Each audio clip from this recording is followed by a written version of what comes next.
13 секунд, которые могут обернуться для 33-летнего мужчины годами в местах лишения свободы, зафиксировала камера наблюдения в одном из магазинов Казани. Он зашел в павильон и решил взять то, что не продается, всю выручку торговой точки.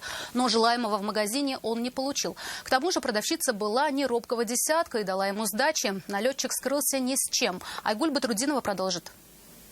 Он зашел в магазин и сразу уверенно направился к кассовому аппарату, понимая, что неизвестный мужчина пришел не тратить деньги, а наоборот их забирать, причем насильно. Пожилая продавщица попыталась встать у него на пути, защищая выручку торговой точки, а именно 5000 рублей. 59-летняя сотрудница торгового учреждения заметила это и оказала сопротивление, нанеся грабителю несколько ударов руками.